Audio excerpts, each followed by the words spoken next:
Hari ini gue bakal ngobrol lebih dekat sama captain dan point guardnya NSH, Widi. Gue nggak akan one on one karena udah jelas lah ya siapa yang menang. Maksudnya ngelewatin dia tuh tinggal gue crossover kanan, dribble, layup, point gitu. Jadi nggak perlu one on one.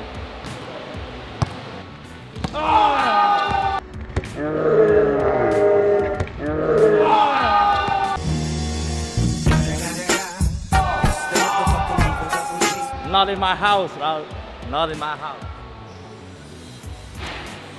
Apa kabar, Wid? Apa kabar? Saya Oke. Kita nanti ngobrol lebih panjang di mes ya. ya oke, sip. Pantengin terus.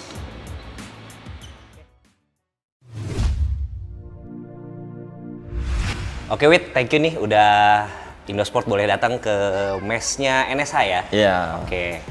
Sebelum kita mulai interviewnya, sebelumnya selamat dulu nih, baru lulus kuliah ya? Iya. Iya, iya. Di jurusan apa tuh kemarin ngambil? Kemarin saya ngambil jurusan hukum. Oke. Ya, di Esa Unggul. Oke, oke. Itu gimana tuh caranya jadi, ini beneran student athlete ya? Bener-bener lu profesional jalan tapi kuliah jalan. Tipsnya buat teman-teman apa sih?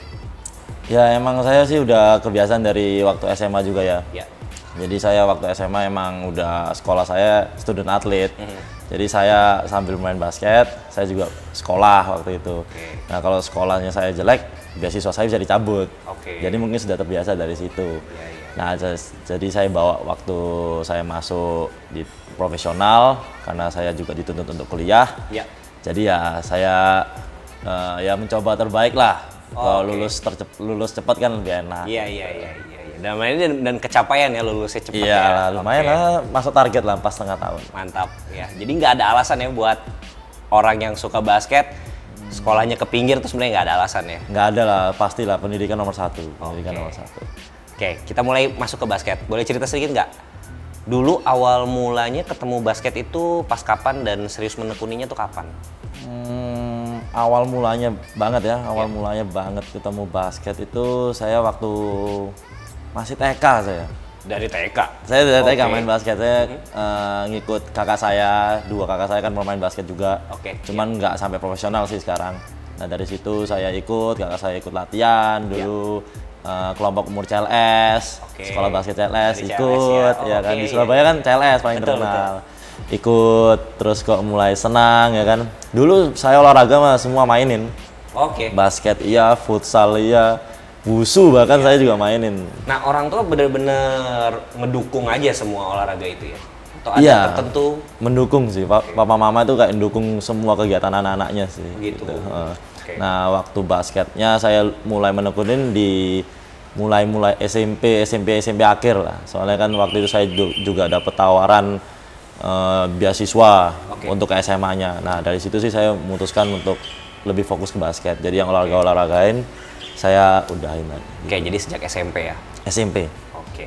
Tapi tanggapan dari orang tua sendiri gimana dengan basket pada awalnya? Kan kita tahu ya, maksudnya tetap ada olahraga lain yang lebih populer mungkin kalau di Indonesia. Gitu. Tapi tanggapan awal orang tua tuh seperti apa? Gitu? Tanggapan orang tua saya sih positif aja ya. Nggak pernah tanggepin seperti apa basket atau kamu harus olahraga ini, harus olahraga itu. Nggak ada ya. Kayak saya lagi suka basket, ya papa saya, mama saya, ya udah, ayo ini saya anterin latihan, dikenalin ini basket. Terus kalau saya lagi suka wusu ya dianterin juga. Jadi apapun yang kegiatan saya lagi suka pasti selalu disupport sama mereka itu. Dan kebetulan akhirnya basket lah yang dipilih ya dari Widinya sendiri. Basket. Boleh cerita nggak? Dulu mulainya di SMP, SMA mana, terus kemudian tim daerah dan mungkin kampus mungkin yang berkesan saat itu? Paling berkesan awalnya itu sih SD ya. Malah yang berkesan SD ya? SD, soalnya itu waktu pertama kali saya ketemu idola saya pertama kali. Yaitu? Denny Sumargo. Nah saya waktu itu ikut camp namanya Bisquad Akademi Juara. Nah saya ketemu Denny Sumargo di sana, terus kayak dia kan pep talk gitu lah kan, cerita sharing ya kan, saya termotivasi. Akhirnya saya bawa ke SMP, bisa main DBL, waktu itu DBL Junior masih ada tuh. DBL Junior ya. Dan saya sempat juara juga waktu ke tahun terakhir saya DBL Junior. Terus dari situ masuk SMA, dapat beasiswa di SMA IPH. Nah dari situ sih awalnya itu mulai naik lah, maksudnya kayak saya sempat bela kejurnas untuk Jawa Timur ya kan, terus tim nasional Seaba KU16, KU18, terus mulai 3x3, Youth Olympic Games, sampai akhirnya saya bisa main profesional di. Awalnya berarti yang kesempatan waktu itu bermain pro, khususnya lagi liga tertinggi basket Indonesia ya. Iya. Boleh cerita nggak awalnya dulu bisa ketemu kesempatan itu dari mana? Ngobrol sama siapa? Ditawarin siapa? Itu nggak terekspektasi juga sih. Jadi kayak kelompok umur 16 waktu itu saya TC training camp buat timnas KU16 di Jakarta. Jakarta, terus kita latihan di Seaba. Dulu kan ada lapangan Seaba namanya. Di Peluit itu. Nah, dulu Aspak latihannya di sana. Dulu Aspak ya namanya kan. Nah, terus saya latihan di sebelah, kan lapangannya ada 2 itu. Saya latihan di sini, Aspak latihan di sini. Nah, itu saya di latihan terus dipanggil sama Kak Fari, waktu itu pelatih masih Kak Fari itu. 2000 Kak Fari, berapa saya lupa lah. Masih Kak Fari dipanggil. Ternyata beliau sudah ngelihat saya dari Kejurnas. Udah dipantau dari Kejurnas. Langsung aja waktu itu ditawarin aja sih, nggak babi bu, langsung ditawarin mau main di klub Aspak nggak gitu. Saya belum kepikiran apa-apa, masih SMA, masih kelas 2 bahkan itu. Masih SMA, jadi saya bilang, wah saya belum kepikiran gitu. Mungkin tanya papa mama saya gitu. Oh iya nggak apa-apa. Maksudnya bener-bener ya karena mungkin masih SMA ya, harus bener-bener konsultasi orang tuanya. Iya sih, langsung. Dan saya emang tipe orang yang apa-apa orang tua, maksudnya papa mama yang ibaratnya ya yang tahu saya lah gitu, yang terbaik buat saya gitu. Nah waktu itu besokannya langsung bosnya Aspak langsung datang.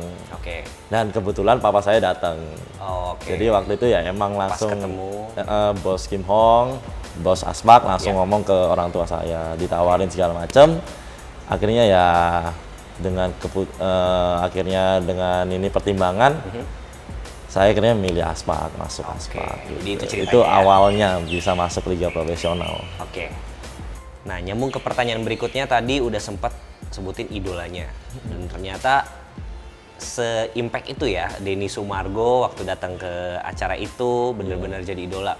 Berarti itu idola pemain Indonesianya salah satunya? Iya, itu idola saya. Pertama kali main basket saya ngidolain dia. Iya. Apa sih yang dilihat dari seorang si pebasket sombong itu? Apa ya, waktu itu kan waktu saya ngefans kan saya nggak tahu gimana dia sebenarnya gitu kan. Saya kan cuma tahu dia bermain basketnya aja gitu kan. Dia kan jago, kayak bisa nembak, bisa. Zaman dulu lihat internet highlight gitu susah kan? Denny Sumargo kan dulu masih ada di TV. Masih kan, TV, jadi kayak sempat ada nih TV. Dia nonton. Denny Sumargo itu kayak paling menonjol lah menurut saya. Betul. Dia komplit complete player gitu, dia bisa nembak, bisa drive, defense-nya juga bagus gitu kan. Ya dari situ kan kayak keren ya ini Denny Sumargo. Gitu. Iya. Nah kalau bicara idola juga, mendekati selain Denny Sumargo mungkin dengan posisi yang sama, dengan cara main yang sama, pemain sekarang. Kalau pemain sekarang jangan bilang lu ya. Kalau pemain sekarang yang saya idolakan ada 2 sih. Banyak sih ya sebenarnya ya. Cuman yang harus milih dong. Iya, yang paling saya idolakan ya salah satu mentor saya juga dulu waktu di Aspak ya Andakara Prastawa sih. Iya. Satu posisi juga ya jatuhnya, point guard gitu ya, yang benar-benar mengolah bola gitu. Iya, benar. Nah, kalau idola di NBA? Kalau di NBA Chris Paul. Chris Paul. Iya. Benar-benar itu point guard banget ya. Chris Paul. Apa yang dilihat dari dia? Visinya dia bermain sih, itu pastinya. Visi bermain, terus caranya dia dengan tubuhnya dia yang bisa dibilang kecil di antara pemain-pemain NBA lainnya kan. Dia bisa tetap bisa bikin skor, bikin assist segala macam. Visi bermainnya dia sih. Prediksinya kira-kira Oklahoma City Thunder dengan Chris Paul bakal selesai di mana musim ini? Nggak ekspektasi terlalu ini ya. Ya semoga masuk lolos lah playoff ya. Di barat kan perang banget nih, timnya besar-besar semua. Oke Wedi, Kapan sih pertama kali dapat peran point guard? Atau dulu sifatnya milih atau ditentuin atau gimana? Dulu ceritanya gimana? Point guard itu saya murni baru liga profesional ya. Oke. Nah, dulu waktu SMP, SMA mah saya posisi saya nggak jelas. Pokoknya saya bawa bola aja, saya ngetek, saya yang skor.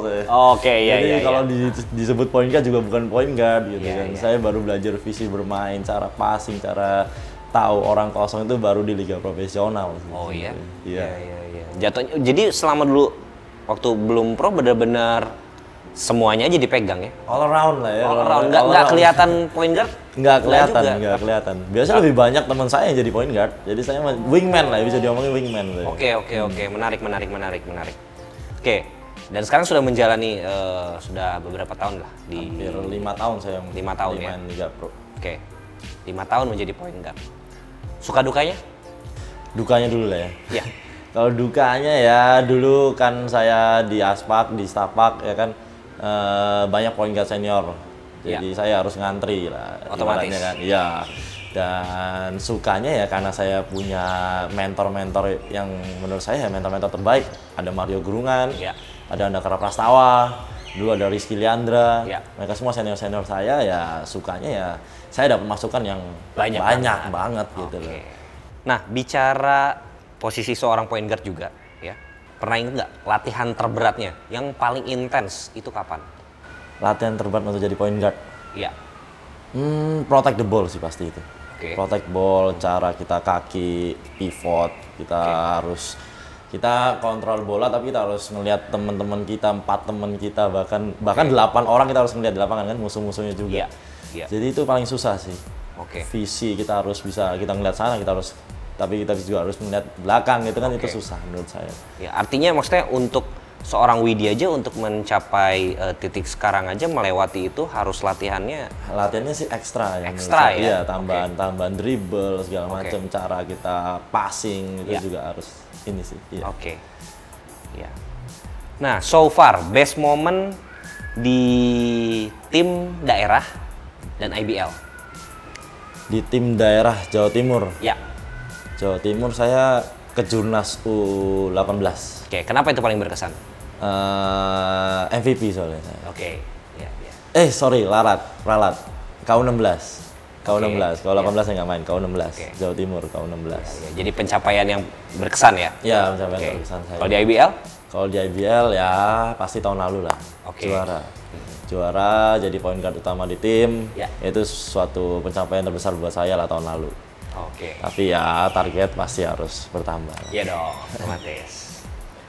Tadi bicara momen terbaik, momen terburuk. Kalau momen terburuk waktu daerah juga?